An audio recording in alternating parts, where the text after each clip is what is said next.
Hello, welcome back to Classical Greek Latin. My name is Josh. I'm the instructor for this course, and this is lesson 3 of an introduction to Greek by Crosby and Schaeffer. So if you made it through lesson 2, that was accents.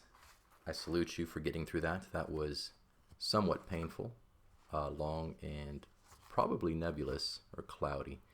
But lesson 3 is going to be quite a bit easier, and I'm going to talk a little bit about accents as we move through lesson to lesson, and the accents should become more clear as we progress and as we see them used in context. So with that in mind, you'll notice here we got lesson 1. I'm going to refer to that as chapter 1 because I'm titling my lessons as lessons. So this is the third lesson that I have taught, 2 lessons for the introduction, and now the third lesson gets us into the meat of the book, starting with chapter 1, which talks about declensions, which applies to nouns. Okay, so before we jump into that, I want to talk a little bit about accents, and we're not going to go into this in great detail here, but I just want it to be on your radar. So accents function in 2 ways. For nouns, now these words may not have any relevance to you at the moment, but they will shortly. So nouns have what you call person, place, or thing, right? We use the word anthropos a lot, which means man. Potamos is the word that we're going to see in this chapter. Means river. These are nouns, right? River is a thing, man is a person, and so on. But nouns, the accents for a noun, we call them persistent. That is to say, they like to stay where they appear as they appear in the lexicon. And lexicon is just the Greek word for dictionary, right? Lex comes from the word lego, which means to speak. Dictionary comes from the Latin word which means to speak. So lexicon, as a side note, is just the Greek word for dictionary. So as nouns appear in the lexicon, they will have an accent on one particular syllable. Now, as you memorize vocabulary, which we'll start doing after this lesson today, you want to memorize the accent of a noun just as if it were part of the spelling. Treat it as another letter of that word, and that accent is going to want to stay in that place so long as it stays within the rules of the 3 more or the 3 syllable count like we talked about last time. Okay, so I will give you an example here with our sample word potamos. So I'm on page 1. Now we're using the, I guess you'd call these English numbering. So I'm on page 1 now. So we're out of the Roman numeral numbering and into regular numbering. So page 1, chapter 1, or they call it lesson 1. I'm calling it chapter 1 to distinguish from my lesson count. Okay, but we have potamos, which means river.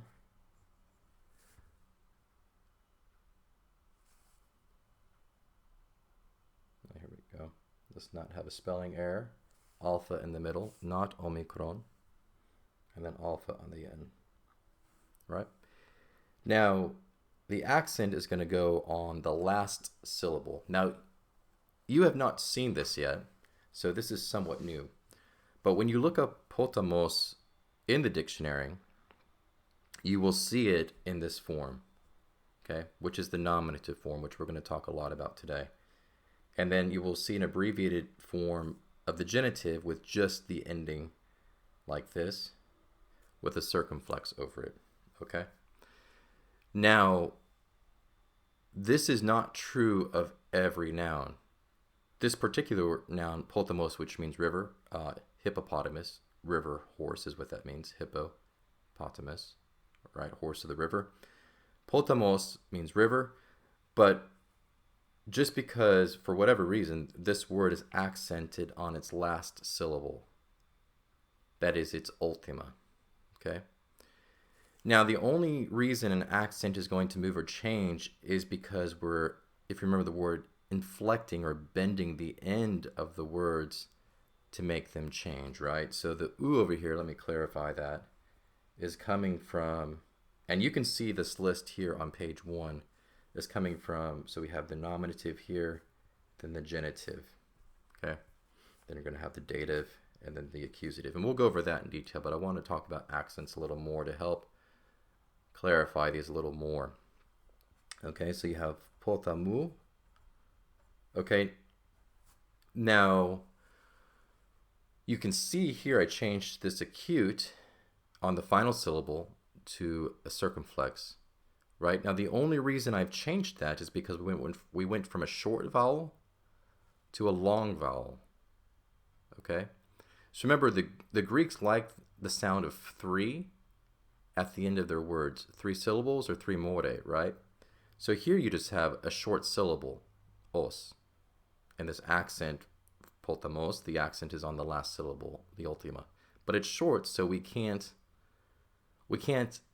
accentuate, we can't emphasize that ending at all. So it is what it is, right? We're stuck with a single acute on a single more, single syllable, and there's nothing more we can do about it. And that's the way potamos is, okay?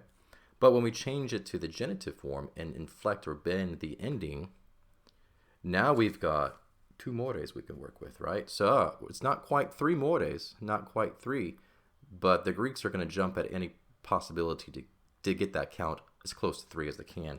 So we're going to emphasize. So rather than just leave it as an acute, no, we're going to take the opportunity. We have 2 more. We're going to emphasize both more and put a circumflex over that. Okay? So on a noun, the word persistent means that the accent's going to stay in place, right? When we talk about verbs, the accent's going to shift. And that's the end of the confusion, right? So you have nouns, persistent. And then you have verbs, and we'll talk about that a little later. Maybe next lesson, maybe this one. But verbs, the accent is going to want to recede from the end of the word. It's going to want to move often. So verbs, the accent moves a lot. Nouns, the accent moves or changes only when it needs to, if that makes sense. Okay?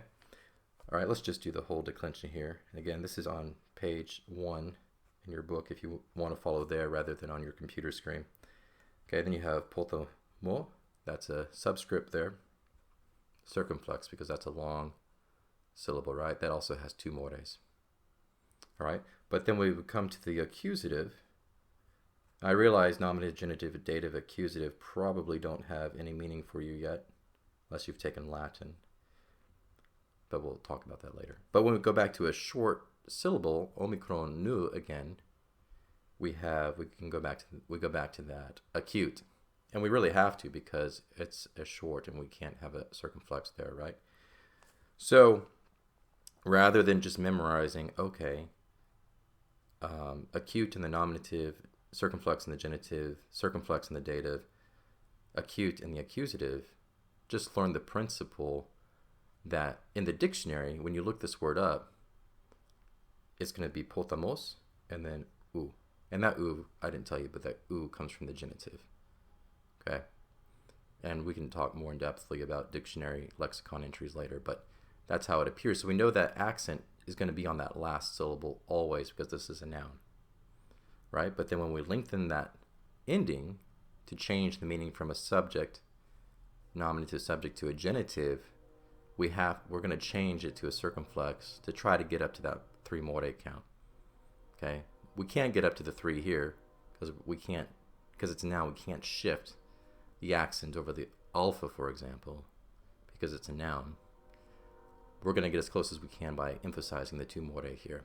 And then we do the same thing for the 2 more on the irregular diphthong here with the omega, which is long. And then we have to go back to the acute on the short for the accusative there. Okay? Let's see here.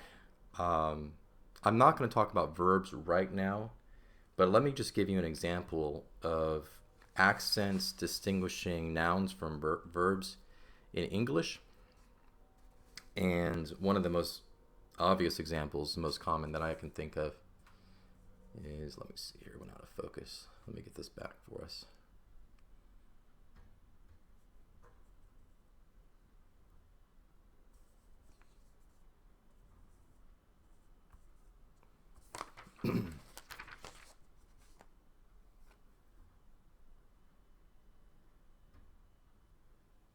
All right, there we go. Okay, so let's look at the word record versus record. Okay, so we have the word record, right? And the accent is on the second syllable, right? So we have re, and then we have cord, if we were to break this up into two syllables. So we put the accent here for record, and that is a noun. Okay. The musician sold 1 million records. That is, he sold 1 million things. Okay. Now, if we shift that accent to record, record, okay. There's our two syllables there, and it's record. We've now changed this word, same word, but we've moved the accent to the first syllable. It's now a verb, okay? And I point that out just to show you that this concept of identifying a noun by its accent placement as compared to a verb is not something you haven't seen before. It's just something you probably hadn't thought about before. Let's see here. Okay, so an example of this in Greek is, we talked a little bit about this word, is emi. Okay, so emi is to go. And then emi is to be. Okay. So the Greeks, they, in having and I'm not talking yet about the recessive accent. So nouns, so let me just write that here. So verbs have a recessive accent. And we'll talk more about that later. But the point I'm getting across is that the reason for this is that when you're speaking or reading audibly in ancient Greece, this difference in accenting allow the hearer to hear the differences between nouns and verbs. Okay, so there is a method to the madness. And with that in mind, I'm going to save the in-depth talk on accents for verbs until next time. For now, let's just stick to the nouns, and I think that is enough review on accents. That being said, before we go on, actually, let me talk about the word. Let's contrast anthropos, which we have seen, with potamos. And this will hopefully be a good example to you of what persistent means, persistent accent with nouns. Okay. All right. So now here I'm using, this is the nominative line all the way across here. So this is anthropos here is nominative. Okay. And now if you were to put anthropos see it in the dictionary, you would see just oo, like that. All right.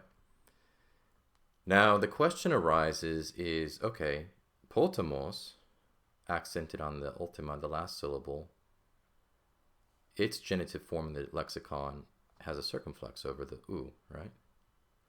So why does the lexicon entry for anthropos not have a circumflex over the oo? Okay. The reason for that is because the accent is too far forward. The word is, let's see here.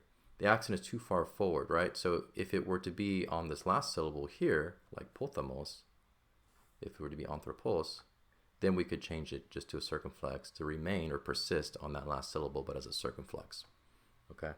But as is with anthropos, because the spelling of this word, the accent is on the third to last syllable, or the first syllable here, coincidentally, that is just as important, that accent being over the alpha, that is just as important as the alpha itself to the spelling of this word. Okay? But having that as a reference point, now we know when we bend the end of the word to u to make a genitive of the man, right?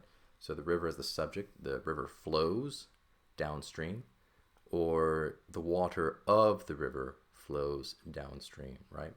So we have the man as the subject here, he's doing something. Now we changed it now to now he's doing something is coming from him, right? This the son of the man. At any rate, that accent now, we have a long syllable here like we talked about before, tu more here with this one, right? So we're outside of our three. So that accent would like to stay over the alpha to be consistent with its own spelling, but it also cannot violate the Greek ear's desire for keeping a three count here at the end. So it's going to shift there. And that's because we've bent the ending from a short to a long syllable, from one more to two mores here, right? And that is why in the dictionary entry you don't see an accent over the genitive sample, right? Because the accent is here over the omega, okay? Which is going to drop out when we take that off and just take the ending here and put it there in the lexicon, okay? So I hope that helps clarify a little bit with accents. So nouns, their accent is persistent. Whenever you memorize a noun, a word that is a noun, always memorize the accent with that word as if it were just one of the letters of the word, and that will make your life easier. And we'll talk more in depth about the rhyme and reason here with recessive accents on verbs a little later on, but it is enough to note that the Greek ear in antiquity could hear nouns different from verbs based on where the accent was. And we have a similar experience in English with the word record as a noun versus record as a verb. Okay? All right. Let's talk a little bit about grammatical concepts here. So, in Greek, let's see here. Syntax refers to how the words are ordered in a sentence. So tactical, syntax. Let me write it out so you can see it. It means to order together, array together. So we have soon, tax. And in English, so that soon is spelled with E in Greek way, but that's what it looks like in English, syntax, right?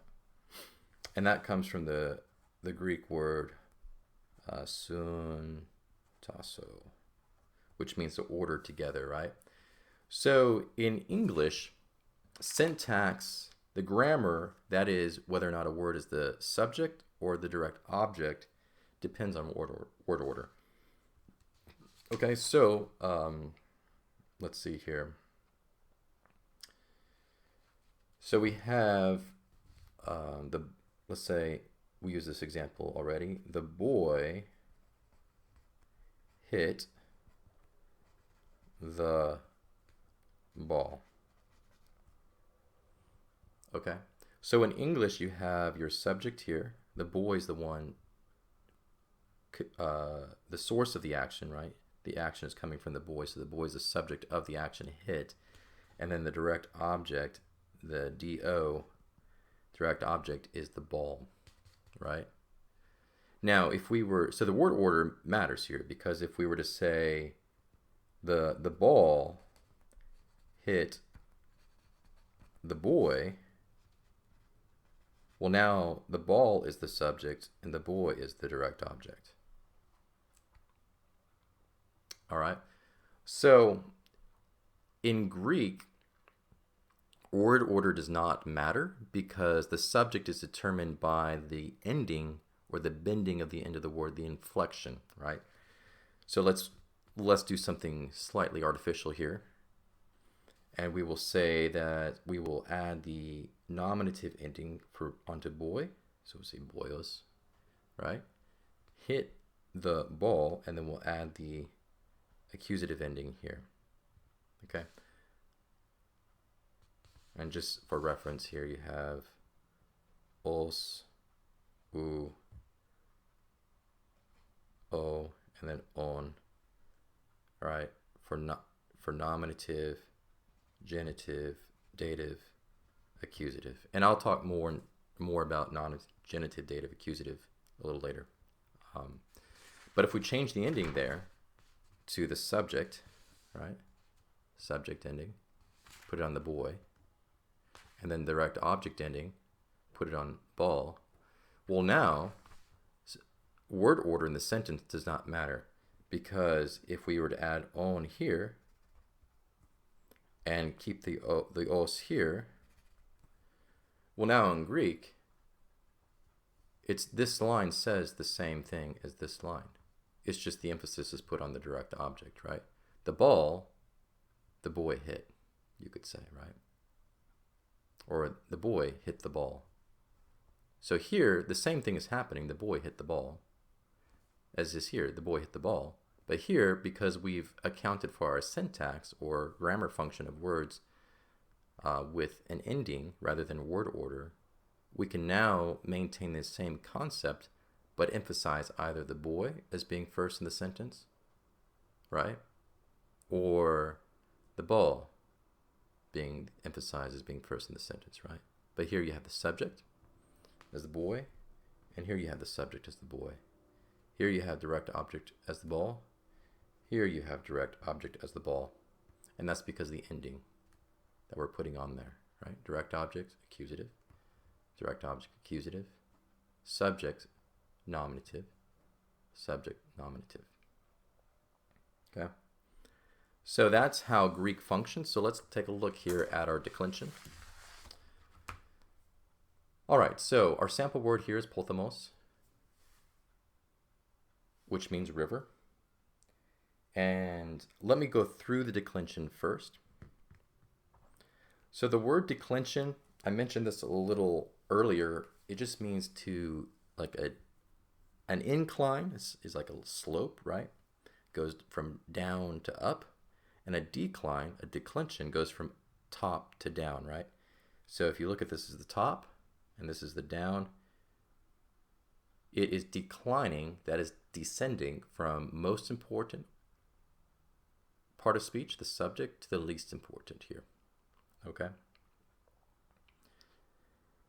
Now, not to go too far off subject, but you might ask, well, isn't the accusative case, that's what this is, direct object, shouldn't that be more important than, say, a genitive?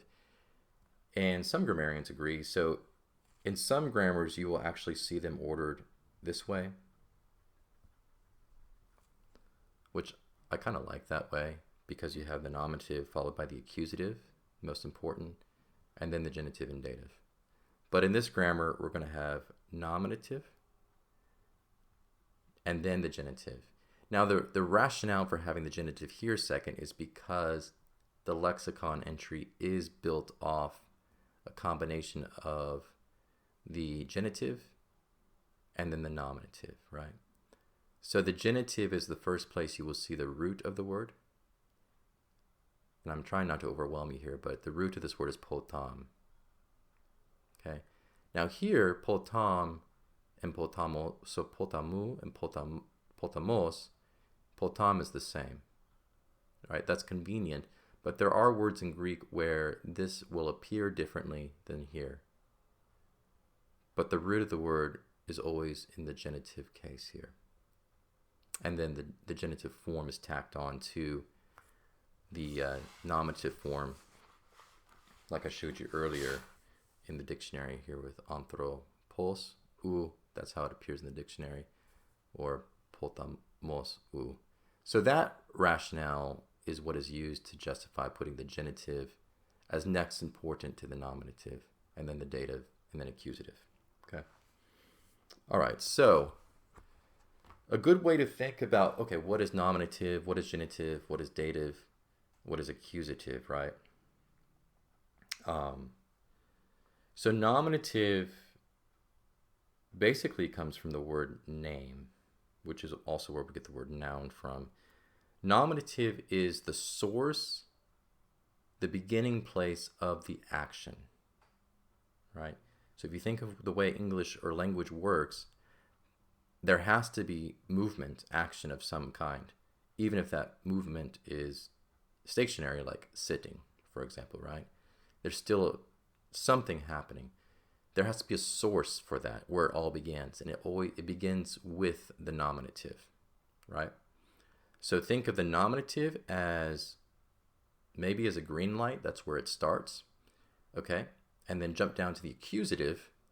The accusative, accusatory, right, directing at something, that's where the action stops.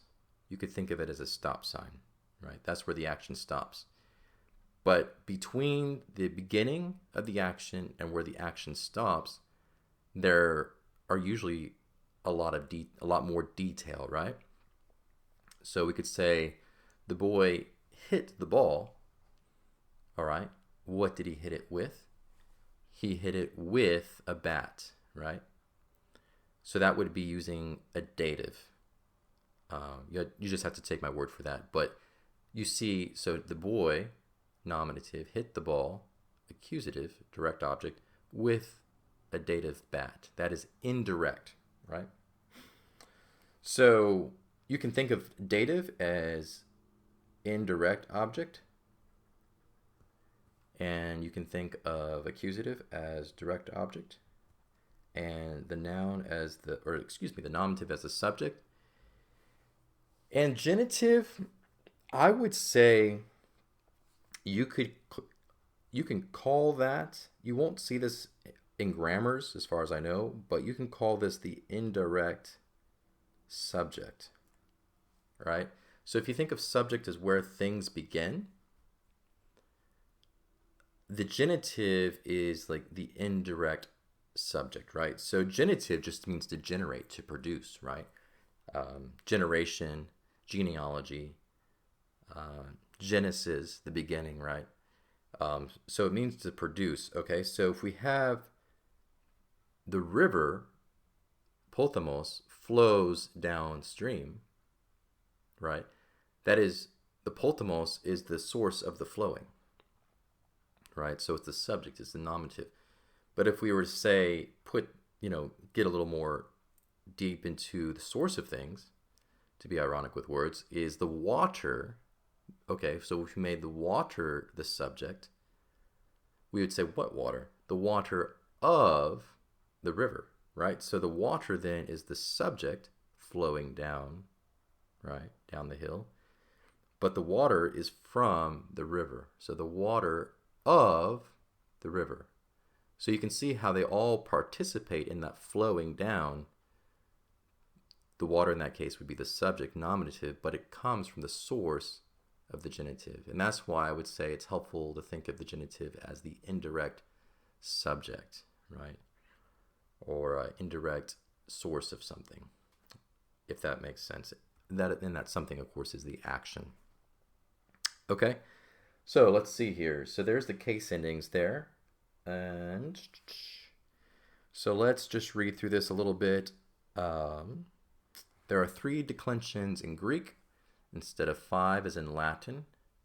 To these, because of the general uniformity, the O stems serve as a good introduction, and that's what this is. The O stem is just a reference to, we're using omicron here. Okay. This is often referred to as the masculine as well. Okay, these are masculine endings. So any noun that ends in os is going to be masculine.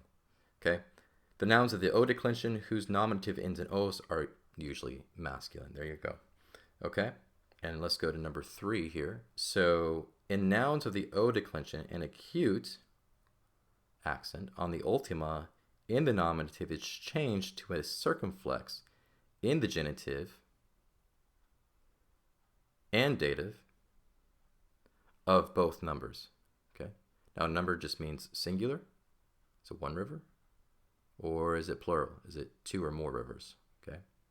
But you can see now, rather than, like I said earlier, rather than just memorizing, okay, acute on the final syllable goes to circumflex on dative and genitive, rather than just memorizing that and not understanding why, if you understand the principle that we've gone from a short to a long, they're from an acute to a circumflex, well, then I don't have to tell you to do this over here also, because you know that that's a long syllable, omega, and you know this is long, right?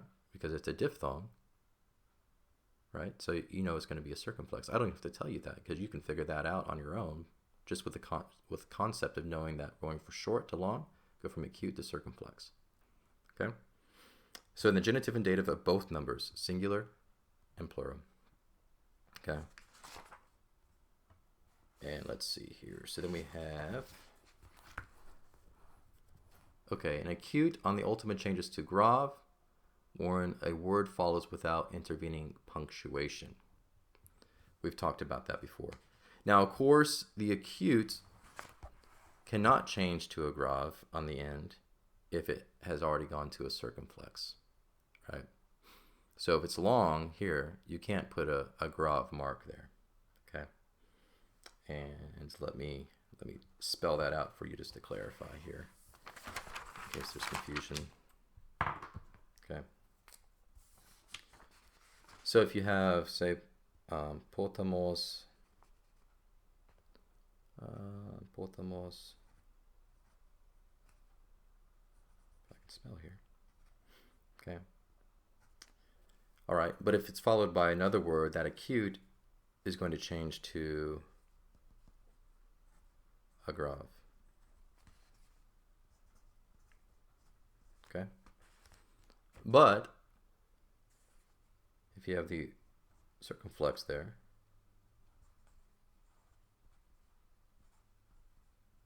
it's going to stay circumflex no matter what.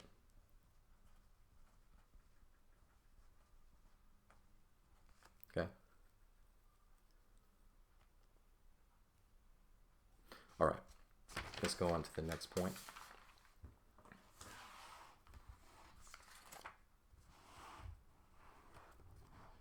Okay, so we have the Greek sample there is adelphon eche.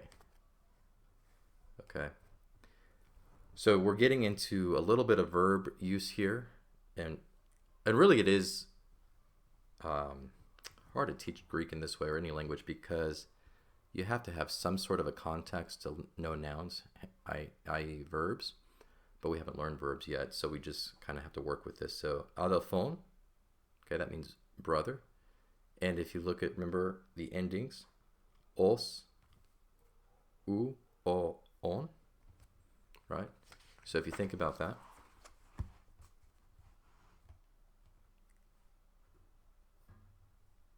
we have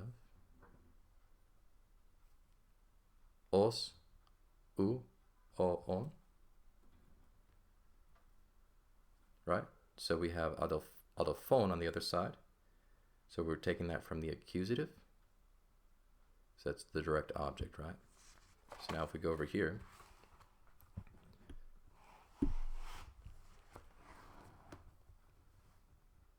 and we have adelphon. We know that's an accusative ending, so it's going to be the direct object. So eche is a verb.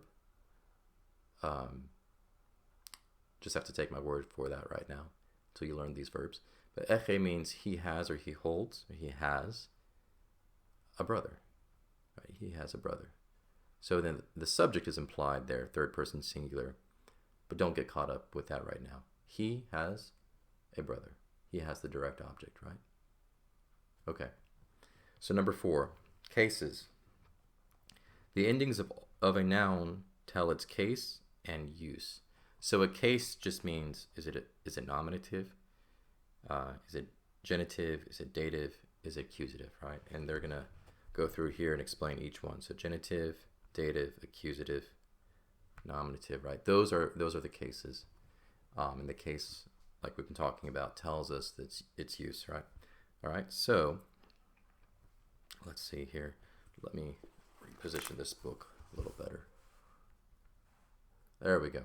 Okay, so the nominative case is the case of the subject. Now, I've talked about all this already, but let's just review it as Crosby and Schaeffer articulated. All right, so we have hoy, right? Now, I have not talked about this little beginning part here. That is a definite article. I'll go back and talk about that in a second.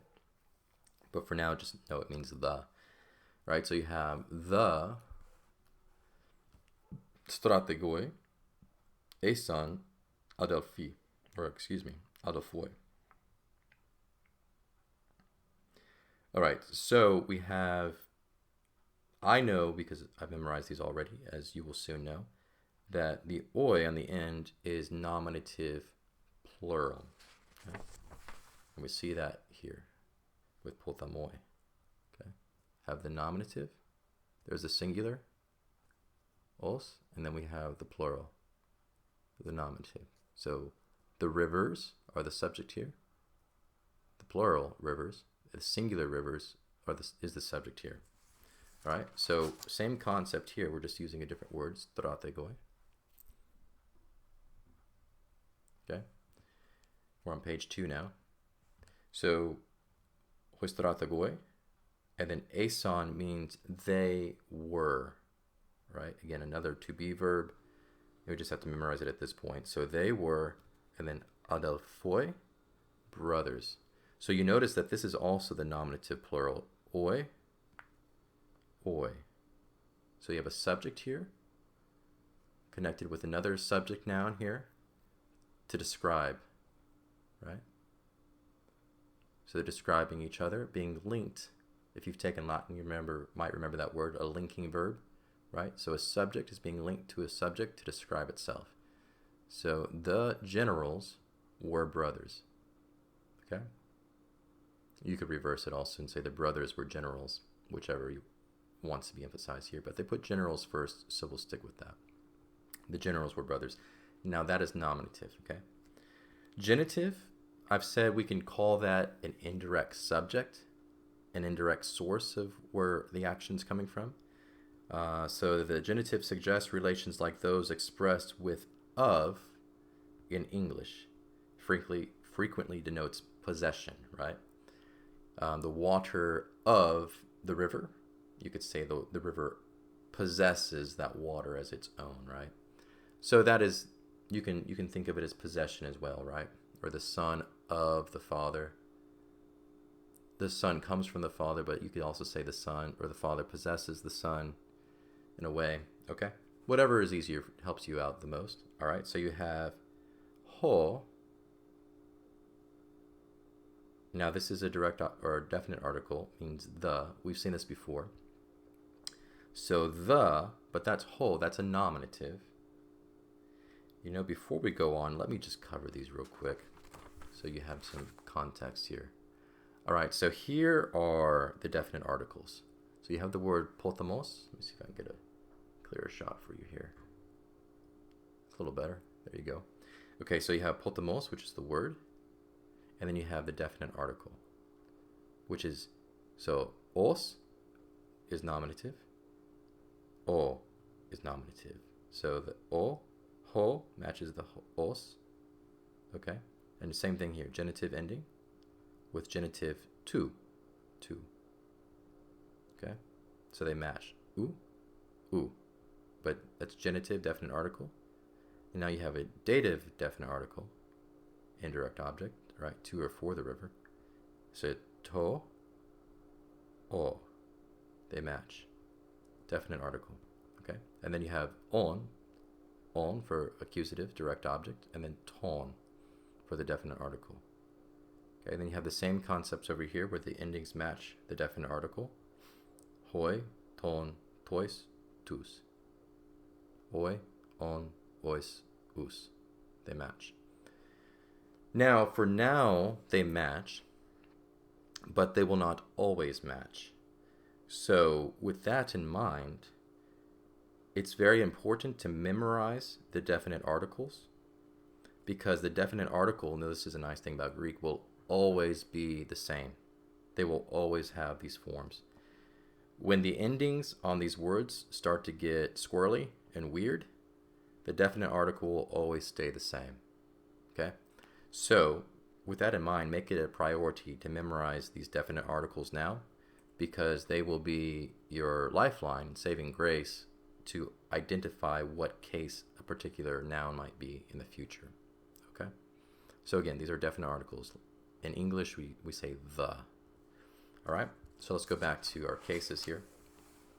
All right, so we were on the genitive. So, ho, that's nominative singular. Tu, so we have two definite articles next to each other. Tu, genitive singular. All right, so this is a little weird. This is a little confusing. So the. All right, so let's just keep reading and see what it says. Strategou. Okay, so the of the general. Adelphos.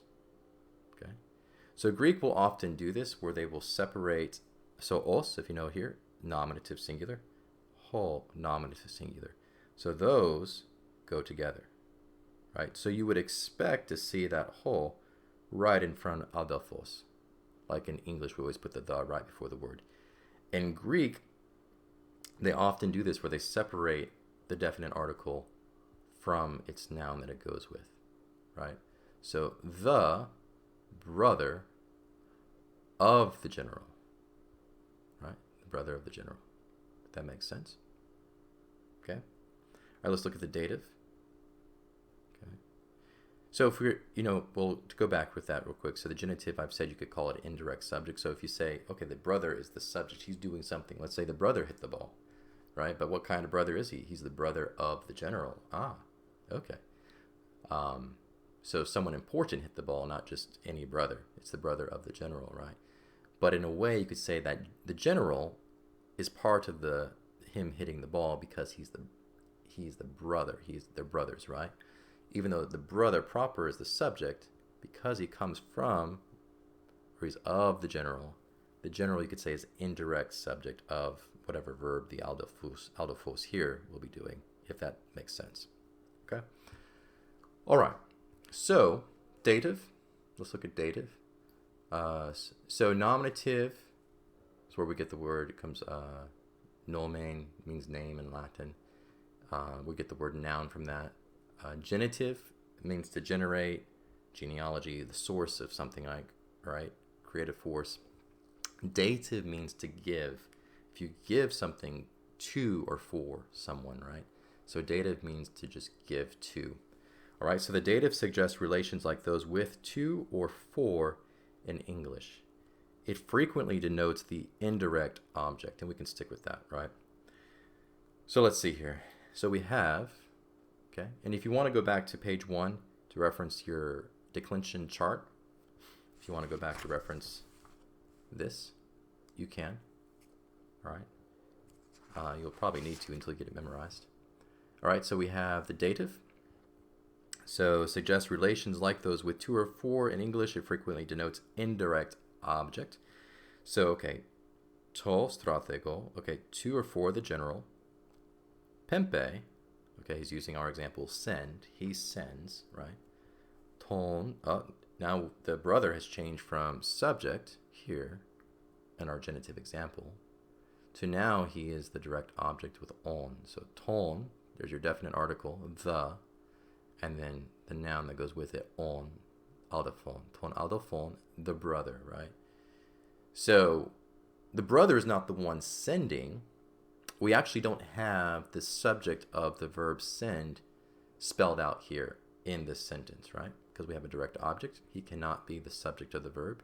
He's the direct object, right? He's the one being sent.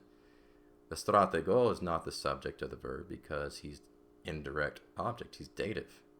So whoever is the sending, we don't know in this sentence who it is, but it's someone, because this is third person singular, he, she, or it, sends the direct object, adelphon, to the general.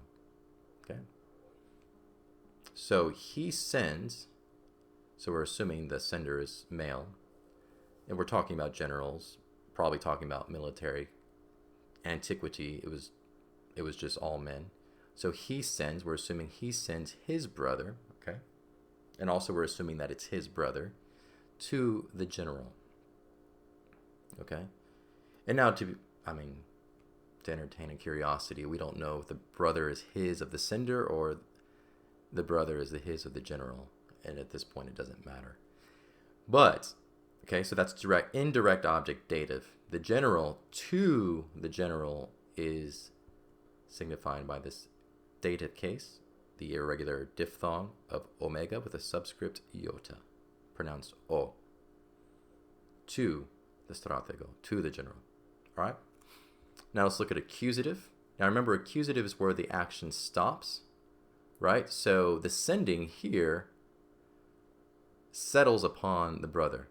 He sends, and the brother feels that and defines the sending. Like, I'm the one being sent, the brother. And then, incidentally, he's being sent to the general, right? The accusative, I got the phone there, stops or defines the action. Okay? So the accusative is the direct object of a transitive verb. We have not heard the word transitive, and what that means is that it is an action that requires a direct object. Like the word sitting, he sits, does not require a direct object. You can just say he sits, right? We don't necessarily care what he's sitting on. He sits is an intransitive, that is without necessitating a direct object verb. Transitive means that it does require a verb, right? So if I say he sits, you're content with that. It's like, okay, that makes sense. But if I say he sends, and I stop, you're going to be sitting there, okay, whom did he send, right? Because that's a transitive verb. You're waiting for the direct object to come out. And here, they use al del phone again with the accusative case, right? So he sends the direct object, the accusative, brother, al del phone, right? And there's no direct object, there's no definite article here. There's no word the. So they are rightly assuming that it's a brother. That is namely one among many, presumably, right? So he sends a brother rather than the brother, okay? And again, that's a matter of emphasis, which is incidental to the lesson at hand. All right, the article. All right, we talked a little bit about this. We have the definite article, like the word the brother, or the indefinite article, like the word a brother, right? I believe in Russian they don't have this distinction, which is why a Russian speaking English as a second language always puts the definite article in random places. But I digress. Okay, number 5, we're on page 2. The article, like English and unlike Latin, so Latin has no definite article. Greek has a definite article, okay? So English and Greek have that in common. Latin, we're not really interested in Latin in this course, but you are if you're taking the other Latin course. Okay. This agrees with its noun in gender, number, and case. Okay, so this introduces a new idea. So, let's just finish this. It often serves as a possessive pronoun as my, yours, his, etc. Okay, so we were talking about up here, we mentioned his brother, he sends his brother. The word his is nowhere in the Greek here. It is implied, it's assumed. So that requires interpretation. It could be argued that it's not his, but it really does make the most sense there. All right, so the definite article can be seen as a possessive, as my, yours, his, and that sort of thing, right? And then proclitics, we'll talk about that later. Soon, but later. It's not that important. Okay, but let's talk about gender, number, and case. And if you've been following along closely, you probably know what that is already. So, like I said earlier at the very beginning, this is an O stem declension because os, right? O. It's all O's, omicrons, omega, all O's, right? So this is an O stem, and this is almost always, 99% of the time, going to be masculine. Okay, so it's usually masculine. So that's the gender, right? We talked a little bit about this earlier on in previous lessons. You have masculine, feminine, and then neither, neutered, right? Neutered. So this is masculine. So potamos is a masculine word, and the number, singular, plural, that's the number, singular or plural. And then the case is going to be, is it nominative? Is it genitive, dative, accusative, right? Okay. So we have gender, number, and case. Okay. Now I will talk more about how I like to write this out when you see a word in Greek and I say, okay, decline this for me. What I'm asking you to do is say I gave you the word potamos. Okay. Say I gave you the word. Let me change to my pen so you can see a little better. Potamos. Okay. And I say, okay, decline that word for me. What I'm asking you to do is tell me its case, so it's nominative, and it is singular, and it is masculine. Now that is the order I will always write. When I decline a word, that is the order I write it in. Now I use the case, number, and then gender. So case, number, that is singular, plural, and then gender, right? Masculine, feminine, or neutered, right? That's how I like to write it out. I think it's in the grand scheme of things, I think that is the easiest way. And that's my recommendation. All right, so where are we at here? Okay, so 5, section B. Okay. Oh, proclitics, that just means, remember, that leans forward, so they're telling you oh, ho, and hoi, rough breathing, right? Ho, rough breathing, hoi. They don't have accents of their own, and they're taken in the rhythm of the word that follows them, right? Not a big deal, but those are proclitics. They lean forward, right? All right, let's look at 5b. Greek has no indefinite article. Okay, so in English we have a, the letter A, like, or an apple, right? Or that's indefinite.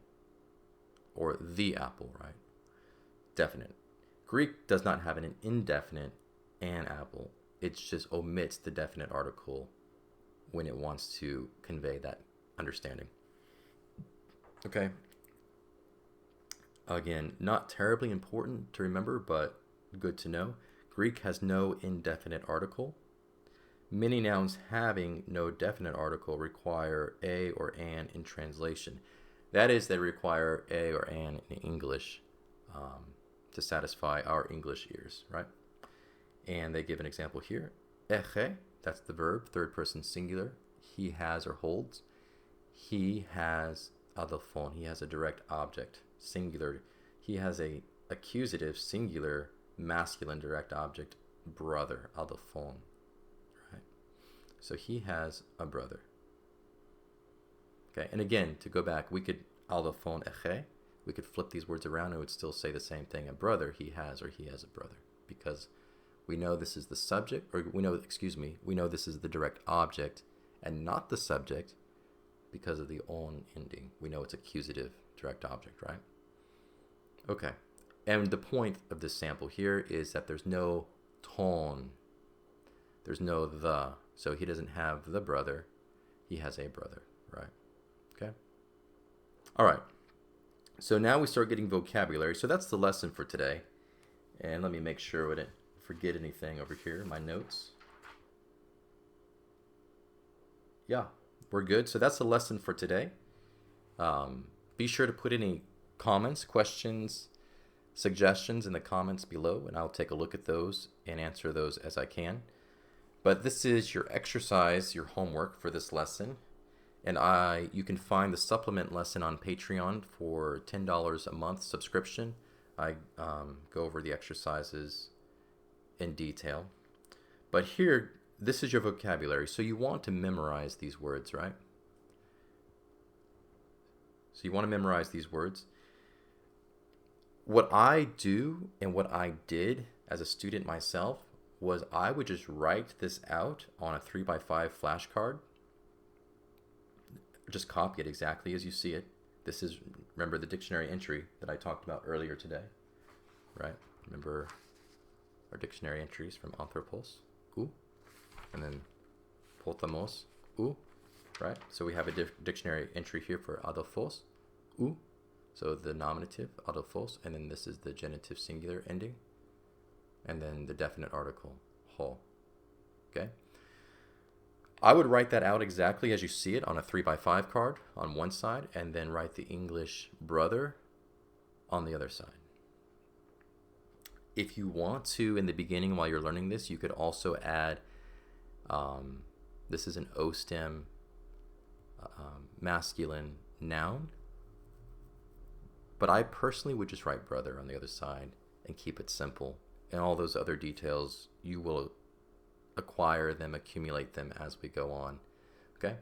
And then here we have eche. We've seen this in our samples above. We have eche, and that is, you can see this. I recommend also getting a textbook of your own. They do have a digital copy also. I think it's only about $10 on Amazon. But that is a smooth breathing, and your accent is on the first, second to last syllable there. And we will talk about accents on verbs in our next lesson in more detail. But again, I would just copy this, and then on a 3x5 card in Greek, the Greek right here, just exactly as you see it. And then on the flip side, put he, she, or it has. Okay? So do that with all of these here. Just copy the Greek exactly as you see it on one side, and then flip it and copy the English exactly as you see it on the other side. Okay? Now here they have trans. What that means is this is a transitive verb, because this word here means he, she, or it stops. Okay? In English, the word stop can be intransitive, right? So if I say he stops, he's driving a car, he stops, you're like, okay, that's cool, that makes sense, right? In Greek, you have to stop something, right? So he stops the car, right? So that's all that is. They're conveying to you that this is transitive, that this verb requires a direct object. So it's going to require a noun in the sentence with an accusative ending. Okay, pawe. Okay. As we move on, you will see how verbs are charted. Like the declension, we have nouns. Okay. Oh man, there we go. Okay. So we have the declension for nouns, okay?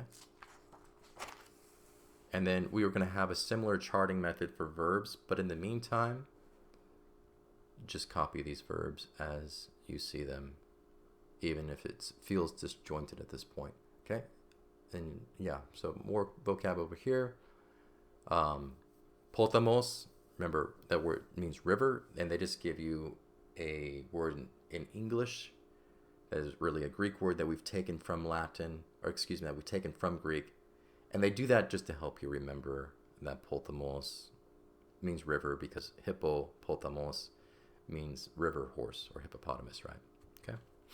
All right, let's look at the exercises now. So yeah, get your vocab, remember your vocab, memorize it.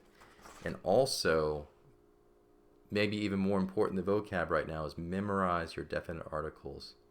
Those will be your lifeline over and over and over again. They will save you when you can't recognize the endings on these nouns, when the endings get more complicated.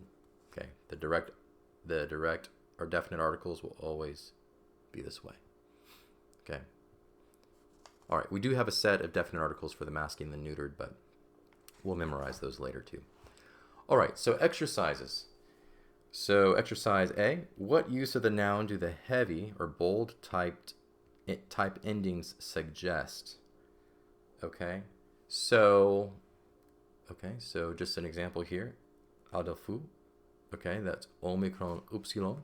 All right, so if we go back to our charts over here, Omicron Upsilon, right? That is a genitive. And if we go to what kind of genitive, go over here. Genitive suggests a relation like those expressed with of in English. It is frequently denotes possession. I've said you can call it indirect subject, which you may also do that. So to answer this, what use of the noun do the heavy type endings suggest? Possession, right? That's the use, to signify, denote possession. All right, so you saw how I did that. Until you get the endings memorized, you can go back to your chart, find the ending, find that it's genitive, and then find the description over here under cases, page 2. Go to genitive, and it's going to denote possession, right? Denotes possession, suggest, denotes, okay? All right, so do that for all those words there. All right, section B, read aloud in Greek and translate into English. All right, so ein strategos. Okay, so again, we know that strategos means general. We've seen it about a half a dozen times now, so we know that means general. We know that os is the nominative, so he's the subject. And if you've forgotten what this word means, it's a verb, but it is in your vocabulary. So he, she, it, or there was. So generals in antiquity were usually men, so we can say he is a general. And a general because there's no definite article there. All right? And you would say he is, the subject is bound up in that verb ein, he is, or excuse me, he was, let's get our tense correctly, he was a general, right? Okay. Was. All right, so yeah, translate each of those. Let's see if I can help you out with a longer one. Yeah, so I'll go over each one of these in detail in the supplement lesson on Patreon, and the link for that will be below. And again, that's just $10 a month, and you get all the answers and explanations to all these exercises. Okay, so read aloud in Greek, translate into English, and you've got 8 of those there. Okay. And C, complete these sentences adding endings and accents. Okay. So strategos. Now the accent here. Okay, let me give you the first sample here. Strategos. So again, that definite article is telling us that this is nominative, right? Because strategos could be the subject of this verb, he has. But aldelf, if brother, could also be the subject of this verb. So we don't know, except this whole tells us that this is going to be os, strategos. So he's going to be the subject, right? And now the accent, if we look over here to our vocabulary, strategos, the accent is on the ultima. So it's always going to be on the ultima now because it wants to stay there. But when it gets the genitive, it's going to try and lengthen as close to 3 as it can, but it can't. So we just get a circumflex for two mores, right? Anyway, so the accent's going to be there. And we know that, not by some sort of magic, but we looked it up in the lexicon, and that's what it is. Okay? So you would add an os here with an acute accent there. Actually, it'd be a grav because it's followed by another word. Okay. Yeah. All right. So this general has a direct object, right? Now we know he's the subject, so the brother has to be the direct object. So that's going to be on, right? And again, we know that because accusative, singular. Okay. You could technically make that plural, say that he has brothers. Either one is fine, but it's got to be accusative. Actually, never mind, scratch that. They tell you they want it to be singular, right? So, okay, but had they not told us, it could have been plural, but they want it to be singular, okay? All right, so go ahead and do that for exercises A, B, and C, and that is on page 3. And let's see here, and that is it, okay? And then next time, we will talk about the O stem, more declension stuff. All right, more declensions. Not quite getting into verbs yet, which is fine. Okay. All right, but that's the end of lesson 3. So that is chapter 1, which begins on page 1 in your books. And again, leave any comments, questions, suggestions in the comments below. And if you find this video helpful, please like and subscribe, share with your friends, and I will see you next week for lesson 4 in chapter 2. Be sure to subscribe on Patreon for the answers and explanation of the exercises. All right, and that is all. Thank you. Have a good day. Take care.